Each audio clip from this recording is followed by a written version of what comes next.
আসসালামু আলাইকুম প্রিয় দেবিদ্বারবাসী, আপনারা ইতিমধ্যেই যারা আছেন তারা দেখেছেন কিভাবে আমাকে হারানোর জন্য আওয়ামী লীগ বিএনপির একটা অংশ, আমি এতদিন পর্যন্ত বিএনপির যে বলে আসছে আমার প্রত্যেকটা বক্তব্য আজকে আপনারা মিল খুঁজে পেয়েছেন। প্রিয় দেবিদ্বারবাসী, বিএনপির আমি কিন্তু আপনাদের প্রত্যেক দিন প্রত্যেকটা বক্তব্য বলেছি যে বিএনপির একটা অংশ হচ্ছে রাজনীতি চলে আওয়ামী লীগের টাকায়।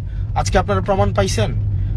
মঞ্জু মুন্সি, আবুল কালাম আজাদ এবং যিনি এমপি প্রার্থী হয়েছেন উনিও একসাথে আওয়ামী লীগের আবুল কালাম আজাদের সাথে মিটিং করছে এবং আওয়ামী লীগের আবুল কালাম আজাদ উনি বলছে যে একটা কলা গাছ দাঁড় করাইছি, সে হারলেই কি বা জিতলেই কি।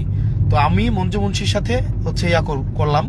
তো পরবর্তীতে ওরে চালাবো, তো মূলত তো ওরে ভোট দিবে না, ভোট দিবে তো আমার আর মঞ্জু মুন্সি এবং হচ্ছে আবুল কালাম আজাদ একসাথে গ্রুপ কলে আসলো।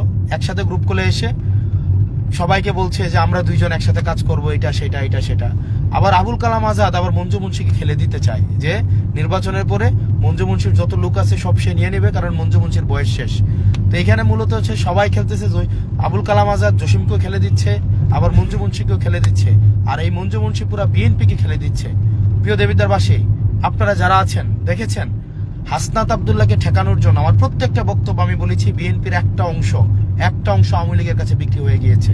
একটা অংশ আপনারা যারা আছেন দেবিদ্বারের, আপনারা কাছে বিচার, মানে আপনাদের কাছেই সিদ্ধান্ত নেবেন। আপনারা, আমার কিচ্ছু বলার নাই, সিদ্ধান্ত আপনাদের কাছেই যে কাকে ভোট দিবেন। আপনারা যিনি প্রার্থী, মানে জুলাই অভ্যুত্থানের পরে প্রার্থী নিজে আবুল কালাম আজাদকে বলে আমাকে ভিক্ষা চাই, ভাই আমাকে ভিক্ষা চাই, আমারে পাশ করান, আমি ভিক্ষা চাই, জসিম নিজে বলে। এই সবগুলো প্রমাণ কিন্তু আমি আপনাদেরকে দিছি। তারপরে দেখেন মঞ্জু মুন্সি, আবুল কালাম আজাদ যিনি জুলাইয়ে আপনার 4 তারিখ দেবিদ্বারে নিজে গুলি করছে, আবুল কালাম আজাদ উনার সাথে মঞ্জু মুন্সি বসে মিটিং করে হচ্ছে মঞ্জু মুন্সি হচ্ছে যে ট্রাকের জন্য ভোট চাচ্ছে, আবার ট্রাকের প্রার্থী আবুল কালাম আজাদের কাছে ভোট চাচ্ছে।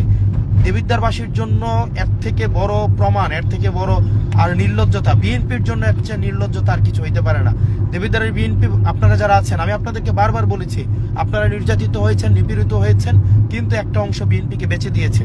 আমি কিন্তু আপনাদেরকে বলেছি। আবার আবুল কালাম আজাদ তার বক্তব্যের মধ্যে বলছে যে হাসিনা নিজে চাচ্ছেন এবং উনি বলছেন যে প্রশাসন চাচ্ছেন, সবাই চাচ্ছেন আমি যেন হেরে যাই, এটা উনি নিজে চাচ্ছেন। তো প্রিয় দেবিদ্বারবাসী, আপনারা যে বিচার করবেন আমি সেটাই মেনে নেব। আপনাদের কাছে বিচার দিলাম যে আপনারা কি নিজেদেরকে আর ক্ষমতার অংশ করবেন, মানে এই ধরনের ষড়যন্ত্রের অংশ নিজেকে করবেন, নাকি হচ্ছে